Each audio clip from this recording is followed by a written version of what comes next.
Welcome to Biochamp Academy. I hope you all are doing great. In today's video, we are going to learn about the synaptic transmission. This is the part of nervous system unit, that is the human physiology unit. Now, I have already made a video on the structure of the neurons and the function towards the structure of the neurons. So if you want to learn about the structure of the neuron and how it functions, then I'm going to put iCard here. You can click on it and you can learn about the structure and adaptation of the motor neuron, right? Now, here in this particular video, we are going to discuss about the synaptic transmission. What are synapses first? What is synaptic cleft? And how the synaptic transmission occur inside our body. So we know that in the nervous system, neurons are present, right? Neurons are the specialized nerve cells that helps to transmit the nervous impulses, so that whenever there is the external stimulus, they will transmit the nerve impulses in such a way like this, from one neuron to another neuron to another neuron and to another neuron like this, so that our body can get the response towards the stimulus, right? So here in this video we are going to learn how this one neuron will transmit the nerve impulse to the other neuron and how our body gets response towards the stimulus, right? So basically this is called as synapses. Don't worry, we are going to learn it in detail in this video, right? And also we have to learn about the actual synaptic transmission. So here is the diagram for that, and the steps that I have also mentioned here, the numbers, and in the same way the actual synaptic transmission work inside our body. So all of these things we are going to discuss in detail in this video. So please watch the video till the end to completely understand these 9 particular steps of the synaptic transmission and what is synapse, what is synaptic cleft, right? Okay. So now let's first understand that how these nerve impulses are getting transmitted from one neuron to another neuron, right? So here I have written all the name of the neurons as well as what is receptor and what is effector. That also we are going to discuss. So let's first consider here that we are touching the hot cup of tea. Consider you are unaware that the cup of the tea is very hot and you are trying to take a cup of a tea to have a sip of the tea, right? And immediately you feel that, oh, the cup is very hot, and you are not able to hold the cup because you are feeling that heat which is present in that particular cup. So what your body will do immediately in this case, the hand itself is acting as the receptor because you are holding your teacup using your hand, right? So you are holding your teacup using your hand. Now we know that we have skin, so ultimately the skin present on your hand is coming in a contact with this hot cup, right? So this skin is going to be the sense organ because it is having the sense that when you touch you will feel that, oh, whether it's too hot, whether it's too cold, right? So when it is too hot, it will receive that external stimulus. So here the heat from the cup is going to be the external stimulus that is going to trigger this entire nerve response inside our body, right? So when you touch this hot surface of your cup, that time it will receive that external stimulus, the heat, to your by your sense organ, which is your skin.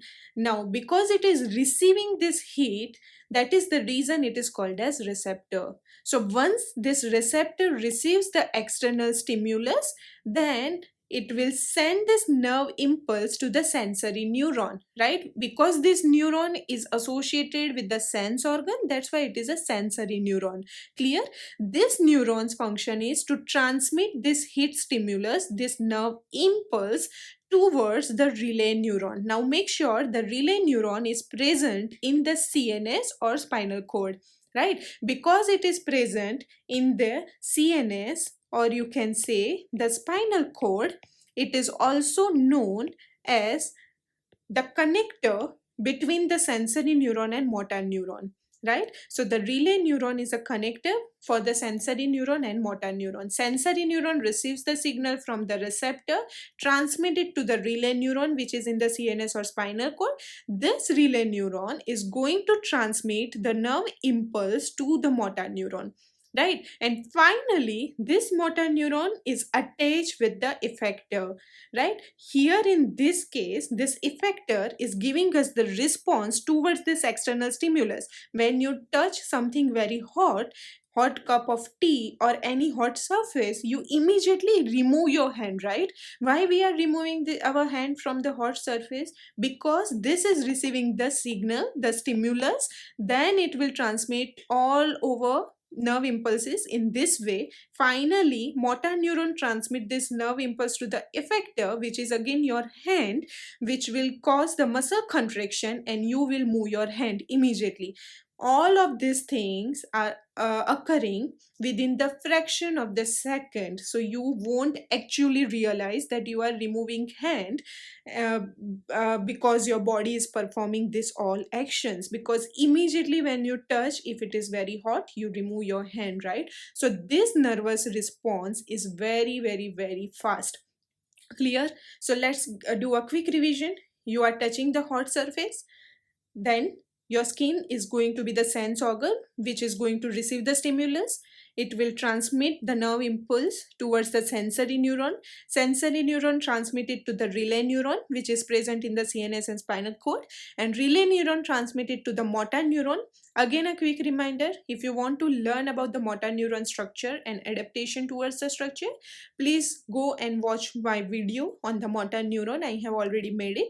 Then this motor neuron will transmit the nerve impulse to the effector. Effector can be any muscle or gland inside our body, but in this case, the hand, we are going to remove our hand, right? Because we are touching the hot surface of that cup, right?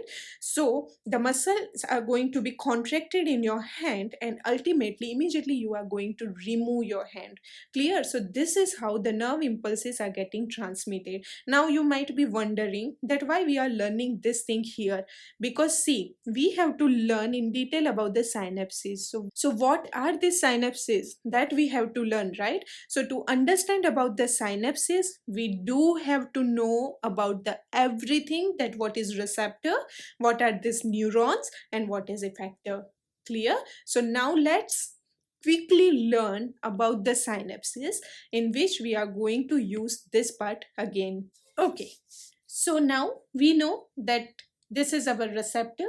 The hand is going to be the receptor, the skin basically present in our body, right? So it is a sensory organ and it is acting as the receptor, which is attached with the sensory neuron attached with the relay neuron attached with the motor neuron, and finally motor neuron is attached with the effector. Clear, right?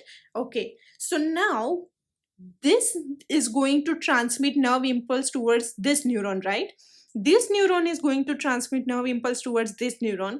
This neuron is transmitting nerve impulses towards this neurons, and this is transmitting towards this one, right? The effector. So the junctions between the receptor and the neurons, between the neurons, or between the neurons and effector, these junctions are going to be called as synapses. Clear?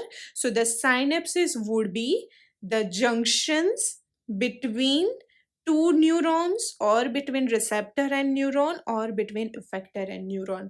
So I hope that now you clearly understood that what are synapses, right? So to understand about the synapses, it is very very important for us to first understand about the receptor and effector as well as these three neurons. Clear? Right? So this is about the synapses. Okay, so here is the structure of the motor neuron, which is attached with the effector, right? So here, see, I have mentioned that effector can be of any muscle or gland, right? Now, in the structure of the motor neuron, here are the axon terminals which are transmitting the nerve impulses towards the effector. So the actual junction here, which is between the motor neuron, or you can say the axon terminal, and the effector, that particular junction is going to be called as the synapses, right? So here is the, consider the motor neuron, and here is the effector, which is the muscle in your hand, right? So this junction is going to be the synapses, and the gap, which is a microscopic gap, using naked eye you cannot see this gap in actual, right, which is only 20 nanometer wide gap, right, that is called as synaptic cleft. Clear? Right, so consider this is your one neuron and this is your another neuron. So between this neuron, 20 nanometer wide fluid fill gap is present, which is called as synaptic cleft, right? So because this is a fluid fill gap, this is acting as the insulator, which won't allow the nerve impulses to get transmitted from one neuron to another, right? So these nerve impulses cannot be transmitted from here, from this synaptic cleft.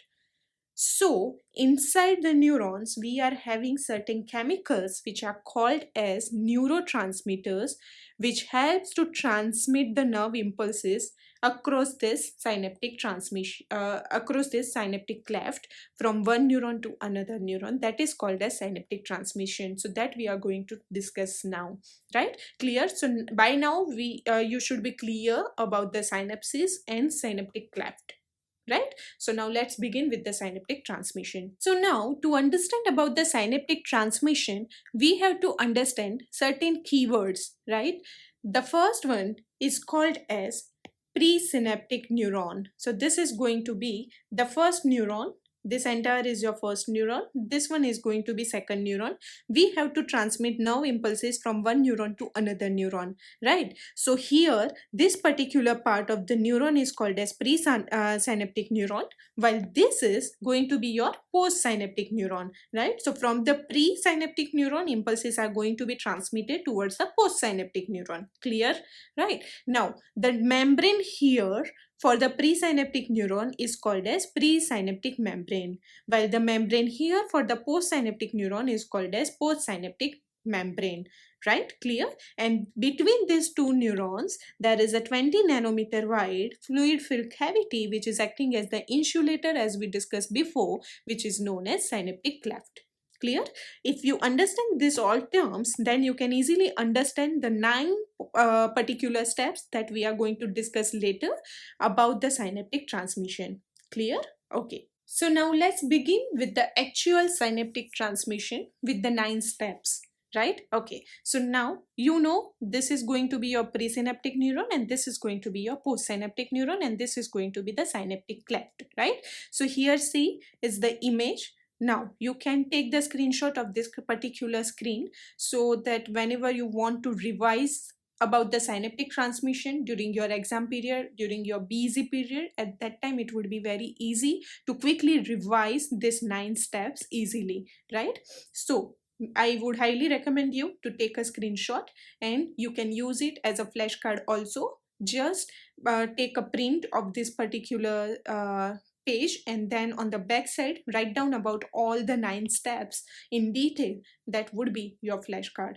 Clear? Okay, now coming back towards the synaptic transmission, the first stage here is your presynaptic neuron. So your presynaptic neuron is getting the nerve impulses. It is getting depolarized, right? So it is getting this impulses. Now it has to send this nerve impulses to the postsynaptic neuron, but it cannot send it directly because of the synaptic cleft, right? So when your presynaptic neuron is getting depolarized, it is going to get the signal to open up the calcium channels. So first point is the depolarization of the presynaptic neuron. The second step is because of the depolarization, or you can say because the presynaptic neuron is getting the nerve impulses, the calcium channels which are present in the presynaptic neurons are going to be open up. So the calcium channels are going to be open up. That will cause the influx of the calcium ions inside the presynaptic neurons, right? So because of the opening of this particular calcium channel, these calcium ions are going to come inside. So Ca2 plus, if you are not a chemistry student and if you are not aware about this sign, then the Ca2 plus will represent the calcium ions, right? Okay, now once this influx, meaning the calcium ions are coming inside, then number third step would be Inside the presynaptic neurons, the vesicles are present. Now, vesicles, this particular vesicles are having chemicals inside.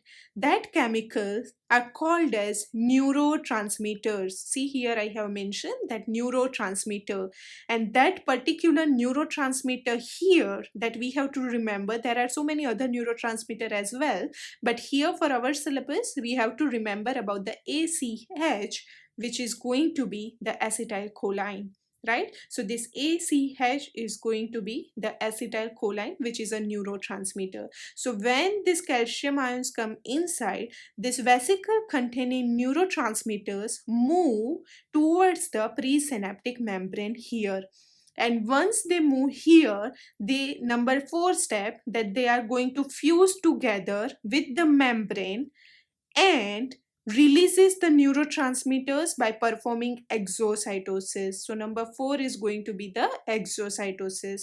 Once the neurotransmitters comes here in the synaptic cleft, it is going to diffuse and it is going to reach towards the receptor which is present on the postsynaptic membrane. So here is the receptor specific to the acetylcholine, right? So once this acetylcholine binds to the receptor, it will trigger the sodium channel opening on the postsynaptic membrane. Because of the opening of the sodium channel, Na plus ions will come inside and causes depolarization of the postsynaptic neuron. Clear? Once the postsynaptic neuron gets the nerve impulses, after that, again, the binding of the ACH to the receptor, that is acetylcholine to the receptor, is going to be broken down by the acetylcholine esterase enzyme, right? And then ACH will go back to the presynaptic neuron. So these are the actual 9 steps of the synaptic transmission that helps to transmit the nerve impulses from one neuron to another neuron. Clear? Right? Again, let's do a quick revision. First, presynaptic neuron gets depolarized.